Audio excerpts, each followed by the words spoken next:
네, 하나님 말씀 보도록 하겠습니다. 하나님께서 우리에게 주시는 말씀은 잠언 25장 말씀입니다. 잠언 25장 1절에서 5절까지 말씀 보도록 하겠습니다. 잠언 25장 1절에서 5절까지 말씀, 제가 먼저 한 절 읽고 한 절씩 교독하도록 하겠습니다. 잠언 25장 1절에서 5절까지 말씀입니다. 제가 먼저 봉독합니다. 이것도 솔로몬의 잠언이요 유다 왕 히스기야의 신하들이 편집한 것이니라. 이를 숨기는 것은 하나님의 영화요, 이를 살피는 것은 왕의 영안이라. 하늘의 높음과 땅의 깊음 같이 왕의 마음은 헤아릴 수 없느니라. 은에서 찌꺼기를 제하라. 그리하면 장색에 쓸만한 그릇이 나올 것이요. 함께 읽겠습니다. 왕 앞에서 악한 자를 제하라. 그리하면 그의 왕위가 위로 말미암아 견고히 서리라. 아멘. 하나님의 말씀입니다. 네, 오늘은 잠언 12번째 시간입니다. 없어야 편안한 것들이라는 제목으로 하나님 말씀 나누도록 하겠습니다. 그 미니멀 라이프라는 말이 있습니다. 이 일상생활에 필요한 최소한의 것만 두고 살아가는 것을 말합니다. 단순한 것이 최선이다라는 그런 카피라이터 광고 문구처럼 그렇게 삶을 단순화시켜서 내가 하고자 하는 주된 일에 집중을 하고 또 몰두할 수 있는 긍정적인 효과를 얻게 하기 위함입니다. 제가 초등학교 시절에 아버지는 텐트를 하나 구해 오셨습니다. 분명히 사진 않으셨을 거고 누가 주셨든지 주워 오셨든지 아무튼 텐트를 가지고 오셨는데, 텐트를 가지고 온 이유가 이렇습니다.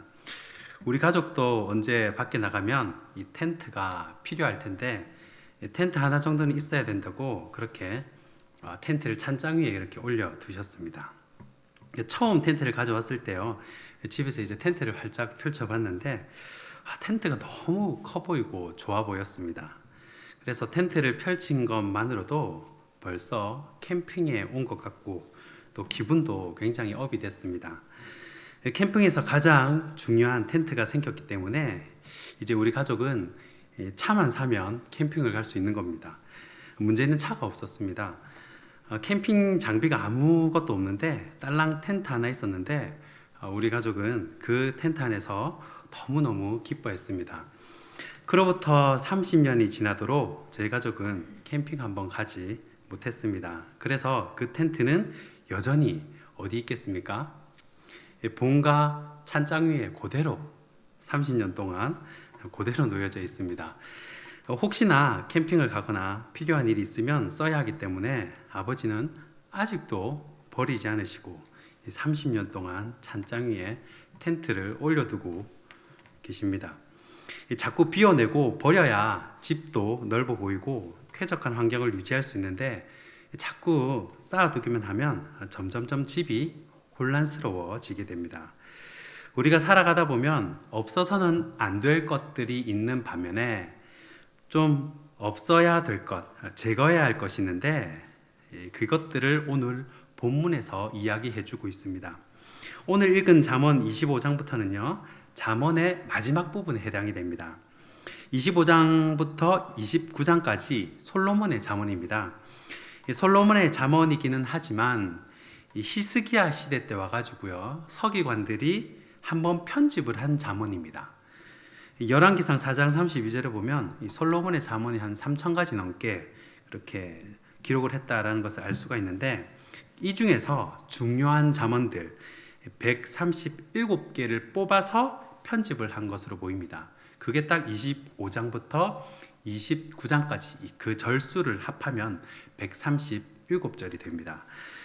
그러니까 여기 나온 잠언 구전들은 엑기스 중에 엑기스만 뽑아 놓은 것이기 때문에 우리 인생에 아주 피가 되고 살이 되는 귀한 말씀이라고 볼 수가 있습니다. 그래서 오늘 본문 2절에 이를 숨기는 것은 하나님의 영화요, 이를 살피는 것은 왕의 영안이라 라고 기록을 하면서 이 교훈을 잘 따르기를 당부를 합니다. 저는 오늘 이 본문 2절을 보면서 이게 무슨 말인가 이해가 되지 않았습니다. 이를 숨기는 것은 하나님의 영화요, 또 이를 살피는 것은 왕의 영원이라. 선뜻 이해가 되지 않았습니다. 이 주석을 보니까 이 구절과 병행 구절을 적어놨는데 그 구절이 신명기 29장 29절이었습니다. 제가 봉독해 드립니다. 감추어진 일은 우리 하나님 여호와께 속하였거니와 나타난 일은 영원히 우리와 우리 자손에게 속하였나니 이는 우리에게 이 율법의 모든 말씀을 행하게 하심이니라. 아멘. 이 신명기 29장 29절은요, 모세의 마지막 세 번째 설교 중에서도 그 하이라이트, 그러니까 결론 부분에 해당을 합니다. 이 말을 풀어보면요, 우리가 모르는 일, 이 숨겨진 일, 미래의 일은 하나님만 아십니다. 우리는 모르죠. 그러나 나와 우리 자손들이 할 일은 이미 드러난 일, 주신 율법을 말하는 거죠. 이미 드러난 일, 주신 율법을 말씀대로 잘 실천하라는 그런 말입니다. 그러니까 본문에서, 오늘 잠언 본문에서 왕의 일이 무엇이겠습니까? 이미 주신 하나님의 율법, 드러난 말씀을 잘 살피고 지키는 것이 바로 왕의 일이다라는 것입니다.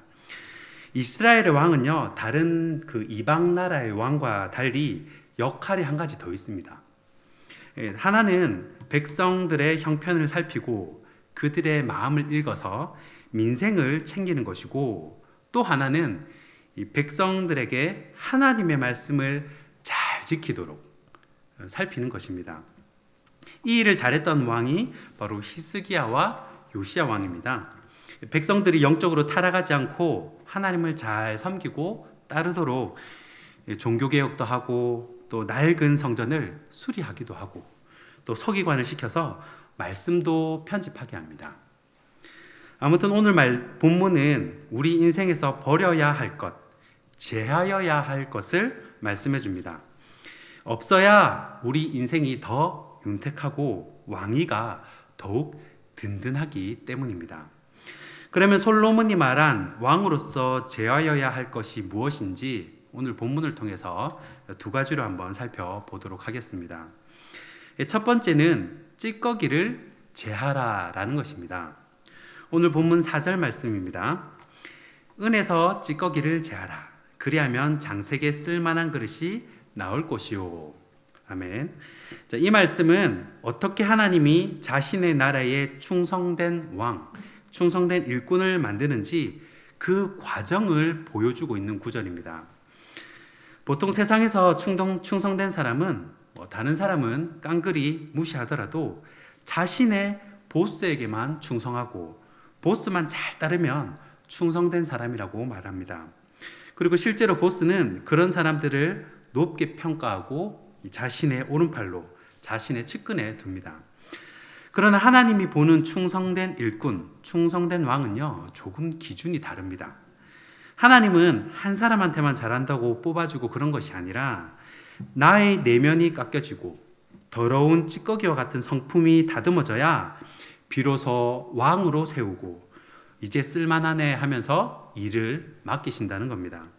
그 예가 바로 다윗이고 모세고 요셉입니다.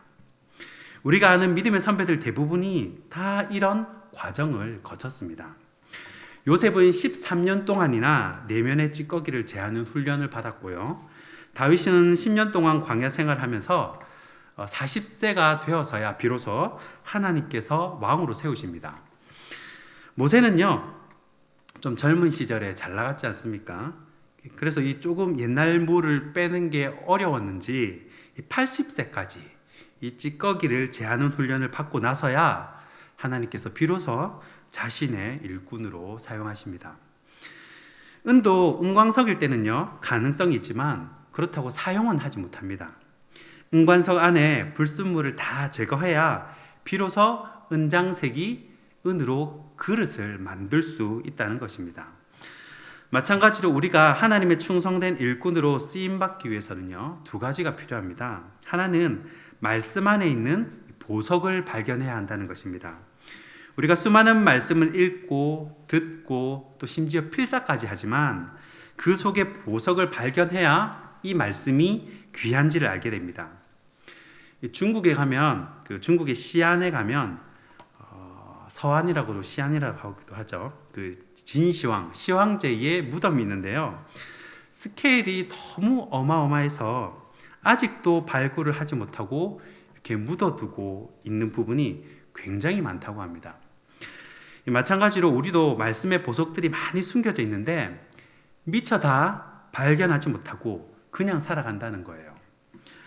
또 하나 하나님의 충성된 일꾼이 되기 위해서는요, 은혜 찌꺼기를 제하듯 이 자신의 내면에 붙어 있는 이 죄의 찌꺼기, 이 옛사람을 제해야 합니다. 그런데 사람 안에 있는 찌꺼기는요, 웬만해서는 잘 벗겨지지가 않습니다. 너무 깊이 박혀 있고 깊숙이 스며들었기 때문에 내면의 찌꺼기를 제하는 것은 굉장히 어려운 일입니다. 그래서 하나님은 이 찌꺼기를 제하기 위해서 이 고난이라는 도구를 사용하십니다. 이 고난이라는 도구만큼 이 찌꺼기를 잘 제할 수 있는 것이 없기 때문입니다. 그래서 우리는 하나님께서 다른 것이 아니라 내 자신을 먼저 연단시키신다는 것을 깨달아야 합니다. 왜냐하면 이 은혜 찌꺼기를 제거해야 장색이 은그릇을 만들 수 있기 때문입니다. 내면의 찌꺼기를 제하고 주님께 귀하게 쓰임받는 저와 여러분이 되길 소원합니다. 두 번째는 악한 자를 제하라 라는 것입니다. 오늘 본문 5절 말씀입니다. 왕 앞에서 악한 자를 제하라. 그리하면 그의 왕위가 의로 말미암아 견고히 서리라. 아멘. 제가 청년 시절에 이 진시장에서 이불 장사를 한 적이 있다고 말씀을 드렸습니다. 그때 제가 일하던 가게의 매출이 상당히 많았는데 일꾼이 7명이나 되었습니다. 가게가 부리는 일꾼이 7명이나 되었어요. 15년쯤 전쯤으로 기억이 되는데 그때도 재래시장이 안 되던 때인데 유독 그 이불집은 장사가 굉장히 잘 됐습니다. 그래서 주위 가게들이 시샘도 많이 하고, 왜냐하면 거기 있는 가게들은 다 수십 년 그냥 이게 내 업이다 생각하고 수십 년을 그 자리에 계속 있던 사람들이라서 사실 그 골목마다 이 사람 이 집에 뭐가 있고 어떤 사람이고 다 숟가락 몇 개까지 있는 걸 다 아는 그런 사이였습니다. 주위의 가게들이 시샘을 굉장히 많이 받았습니다. 그리고 부러움도 많이 받았습니다. 그 이불집 바로 앞에 이 양복점이 있었는데 이 양복점에는 늘 파리만 날리는 겁니다. 그 사장님이 손님이 없으니까요, 앞에 나와가지고 의자에 앉아서 늘 이불 팔리는 거, 이불 포장하는 거, 그런 것만 구경하고 앉아 계시는 겁니다. 그런데 그분이 하시는 말씀이 그래요. 이 집은 참 일꾼복이 많다는 겁니다. 들어오는 일꾼들마다, 들어오는 삼촌들마다 참 성실하고 좋은 삼촌들만 들어온다고 그렇게 주위 가게에서 이야기를 하는 것입니다. 제가 봐도 다들 열심히 일하고 성실한 청년들만 왔습니다. 다 교회 청년들 아름아름해서 믿는 가게이기 때문에요. 그렇게 다 들어왔거든요. 어느 정도였냐면 저 뒤를 이어서 들어온 그 삼촌 이름이 요셉이었습니다. 이름이 요셉이에요. 그러니까 이름에서부터 이 성실함이 묻어나지 않습니까? 그런데 일이 힘드니까 일꾼이 자꾸 바뀌었는데 이불이 뭐 가볍다고 생각하지만 그게 이제 10채씩, 20채씩 이렇게 묶음으로 옮기고 정리하는 거라서 굉장히 무겁고 힘이 듭니다. 먼지도 많이 마시고요. 하루는 어떤 일꾼이 새로 들어왔는데 그 일꾼이 이불 장사에는 관심이 없고 전혀 다른 곳에 관심이 많았습니다. 예를 들어서 이불 위에 POP 이름표를 주문하자고 내가 50% 싸게 하는 곳이 아는데 그런 걸 이제 관심을 가지는 거예요. 아무튼 장사꾼이 장사에 관심이 없고 다른 곳에 관심이 많다는 걸 알았습니다. 사장님의 관심이 중요한 거거든요. 사장님이 어디를 보고 있고 또 이 가게를 어떻게 이끌어갈 거고 또 사장님이 리드를 빨리 캐치해서 그거를 보조를 해줘야 되는데 전혀 자기는 이제 딴 길을 가고 있는 거예요. 사장님의 관심은 오전에 도매 손님이 많이 오거든요. 그러면 도매 손님들이 안 기다리시게 이불을 창고에서 빨리 꺼내서 포장해드리고 손님이 밀리지 않도록 빨리빨리 쳐내는 거예요. 그래서 빨리 뛰어다녀야 됩니다. 창고가 여러 개가 있기 때문에. 그리고 오후에는 소매 손님들을 잘 응대해서 혼수나 이 예단이불 이런 거를 잘 팔아야 됩니다. 그런데 그런 사장님의 마음을 읽고 그런 부분을 해결해 줘야 매출도 올라가고 또 일꾼들 월급도 주고 그렇게 하는데 크게 중요하지 않은 일들에 집중을 하니까 사장님이 점점 화가 나시는 겁니다. 스트레스를 받는 거죠. 결정적으로 그 가게에 불문율이 있었는데 이불을 판매하고 난 돈을 절대 자신의 주머니 속에 넣으면 안 됩니다. 왜냐하면 이 가게가 넓기 때문에 언제 어디서 팔고 이 주머니에 들어간지 모르기 때문입니다. 항상 팔면 이제 손에 들고 있다가 사장님 보면 이제 드려야 되는데 그거를 이제 주머니 속에 넣고 있다가 한참 지나서 그게 들킨 거예요. 결국은 일주일 만에 사장님이 그 일꾼을 내보내는 것을 보았습니다. 이 왕이 나라를 평안하게 다스리고 또 왕권이 든든하게 서기 위해서는요, 유능한 참모를 주는 것이 굉장히 중요합니다. 그런데 신하 중에서도 악한 신하가 있습니다. 그러면 이 어떤 신하가 악한 신하냐? 이 구절의 관주 구절이요, 시편 101편 6절과 7절입니다. 종종 말씀을 풀 때요, 그 구절이 풀리지 않고 답답할 때 이 관주 구절을 보면 굉장히 도움이 됩니다. 제가 신대원 다닐 때 이 구약 신학을 은퇴하신 유재영 교수님께 배웠는데, 이분은 손꼽히는, 우리나라에서 손꼽히는 히브리어 학자십니다. 이분이 말씀하시기를 자신은 맛소라 학자들에 비하면 이 맛소라 학자들의 이 발톱의 때만큼도 성경을 모른다는 겁니다. 아니, 그렇게 통달하고 또 유명하고 또 저명하고 그런 분이 그 발톱의 때만큼도 그 성경을 모른다, 이분에 비하면, 그러는 겁니다. 그래서 이 맛소라 학자가 누군고 이렇게 생각을 했는데, 이 맛소라 학자들이 여러분과 제가 가진 성경 구절 옆에 관련 성구를 기록해 놓은 사람들입니다. 이 성경마다 좀 차이는 있겠지만 관주를 기록해 놓은 관주 성경이 있어요. 그 연관되는 성경이 옆에 딱 적혀 있는 거 있지 않습니까? 관련 구절을 여러분 기록할 정도면 성경에 대해서 전체적으로 굉장히 잘 알아야 합니다. 조금 다른 이야기긴 하지만 이 맛소라 학자들에 대해서 조금만 살펴보자면요, 이 사람들은 사해사본을 집필한 사람들이에요. 우리가 보는 성경이 원본을 옮겨 놓은 것이 아니고 사본을 옮겨 놓은 것입니다. 그래서 성경학자들이 사해 바다에서 발견을 하면 이 사해사본이라 부르고, 또 어떤 동굴에서 발견되면 그 동굴 이름이나 그 번호를, 고유 번호를 붙여서 무슨 사본이라고 부르는 것입니다. 그런데 문제는 히브리어는 모음을 안 쓰고 자음만 쓴다는 거예요. 그래서 예를 들어서 안녕하세요 그러면 그 아에이오를 다 빼버리고 그렇게 적는 겁니다. 그러니까 이 글을, 원래 내용을 알고 글을 알던 사람은 그 모음을 빼도 이게 무슨 말인지 다 알아듣는데, 글을 전혀 모르는 사람이라든지 서툰 사람이라든지 아니면 외국 사람이 이 글을 본다면 이게 무슨 말인지 전혀 알 수가 없는 겁니다. 그러면 아니, 어떻게 자기 나라 말인데 모를 수가 있나 라고 생각하지만, 여러분 이스라엘은요 10지파가 아수르에 끌려가고 또 2지파가 어디로 끌려갑니까? 바벨론으로 끌려갑니다. 우리나라도 왜 미국에 이민을 가면 1.5세대, 2세대만 돼도요 한국어를 어떻게 합니까? 한국어로 모릅니다. 그래서 다시 한국어로 배워요. 이스라엘 사람들도 마찬가지로 오랫동안 다른 나라 언어를 썼기 때문에 정작 자기 나라 말인 히브리어를 잊어버리게 됩니다. 그리고 히브리어를 아는 사람은 글 쓰는 서기관들이나 또 종교 지도자들, 지식인들만 이 히브리어를 아는 거예요. 그래서 이 성경을 읽을 수 있도록 몇몇 학자들이 자음에다가 모음을 붙이는 작업을 다 합니다. 일일이 다 해요. 그 학자들이 이 전통이라는 뜻의 맛소라라는 이름을 붙여서 맛소라 학자라고 부르게 된 것입니다.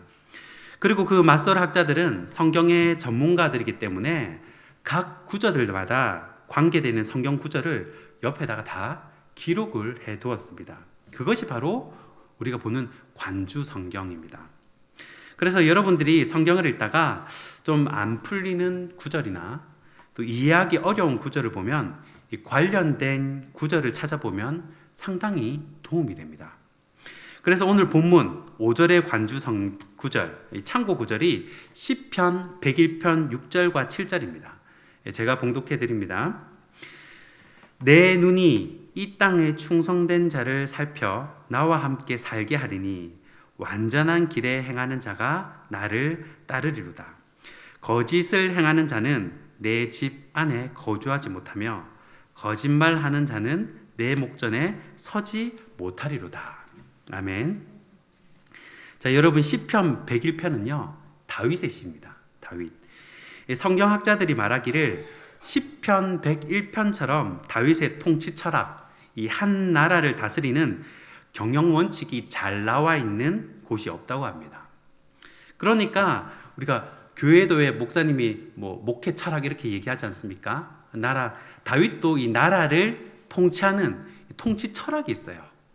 그 철학이 바로 시편 101편이에요. 다윗의 통치 철학. 그러니까 이 구절은 다윗이 나라를 다스릴 때 인재 채용 기준이 되는 겁니다.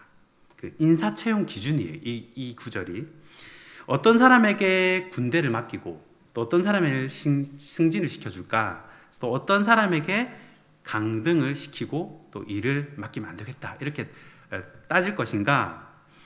우리는 지금 잠언에서 말하는 악인을 찾아야 하기 때문에 7절 말씀만 제가 다시 한번 봉독해 드리겠습니다. 잘 들어보시기 바랍니다. 시편 101편 7절입니다. 거짓을 행하는 자는 내 집 안에 거주하지 못하며 거짓말하는 자는 내 목전에 서지 못하리로다. 아멘. 자, 시편 101편 7절 보니까 왕의 입장에서 보는 악인은요, 왕의 입장에서 보는 악인은 거짓을 행하는 자예요. 거짓말하는 겁니다. 자신의 실적을 불리기 위해서 거짓으로 왕에게 보고를 하고 또 자기가 싫어하는 정적들을 거짓으로 모함을 하고 험담을 하고, 다니엘이 이런 일을 많이 겪었죠. 소위 정치 그룹을 만드는 것입니다. 이런 사람을 다윗은 내 집 안에 거하지 못하게 하겠다라고 말하는 겁니다. 일을 맡기지 않겠다는 거예요. 왜 그렇습니까? 이런 사람들이 많아지면 질서가 무너지고 결속력이 약해집니다. 그리고 결국 왕을 불신하게 돼서 왕위가 견고해지는 것이 아니라 왕위가 흔들리게 된다는 것입니다. 말씀을 정리하겠습니다. 여러분, 하나님께서 왜 우리에게 이 말씀을 주셨겠습니까? 왕만 알면 되고 지도자들만 알면 되는 이 구절을 왜 우리 같은 평신도들에게 이 말씀을 주셨을까요? 그것은 바로 우리 역시 하나님의 자녀들이자 동시에 하나님의 일꾼이요 신하들이기 때문입니다. 그리고 하나님은 우리 한 사람 한 사람을 통해서 하나님의 위대한 구속의 역사를 이루어 가시는데 아무나 쓰는 것이 아니라는 겁니다. 먼저 은광석에서 불순물을 제거하듯 나의 내면의 찌꺼기를 제거하십니다. 나 자신을 먼저 다듬어 가신다는 겁니다. 예전에 나는 아무 죄책감 없이 거짓말을 하고 거짓 보고를 하고 이간질을 했다면 이런 찌꺼기들을 점점 제거해 내야 한다는 것입니다. 하나님은 작은 거짓말도 마음 아파하십니다. 이방 나라 신하들은 실력만 있으면 되지만요, 이스라엘의 신하들은 실력 플러스 경건이 되어야 합니다. 예배를 세우고 새벽 제단을 세우고 이 말씀의 제단을 세우는 경건한 사람들이 많아지면 이 땅에 하나님의 왕위가, 하나님의 나라가 더욱 견고해진다는 것입니다. 이 말씀을 기억하시면서 하나님의 마음을 시원케 하는 저와 여러분이 되길 주님의 이름으로 축복하고 축원합니다. 기도하겠습니다. 은혜의 하나님, 오늘도 피곤한 몸을 이끌고 예배의 자리를 지키고 또 말씀을 사모하여 이 자리에 온 경건한 주님의 자녀들을 기억하여 주시옵소서. 하나님은 정직한 자를 사랑하시고 경건한 자를 들어 사용하시는 분임을 믿습니다. 우리의 경건과 신앙의 열심이 하나님을 기쁘시게 하고 하나님 나라가 더욱 견고하게 되는 초석이 되게 하여 주시옵소서. 작년부터 시작된 이 코로나가 이제 4차 대유행으로 번질 위기에 놓여 있습니다. 하나님 이 땅을 불쌍히 여기시고 주님의 자녀들을 기억하셔서 속히 전염병이 사라질 수 있도록 주님 도와 주시옵소서. 특별히 이 땅의 교회들을 기억하여 주셔서 무너지고 쓰러지는 교회가 없도록 주님 반석 위에 세워주시고 돕는 자들을 붙여 주시옵소서.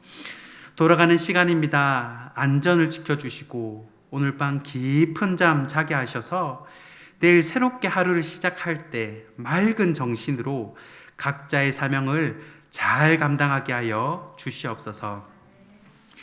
이제는 우리 주 예수 그리스도의 은혜와 하나님 아버지의 사랑과 성령의 교통하신 은혜가 내면의 찌꺼기를 제하고 하나님 앞에 정결하게 서길 원하는 이 자리 모든 성도들 머리 위에 이제로부터 영원히 항상 함께 있을지어다. 아멘.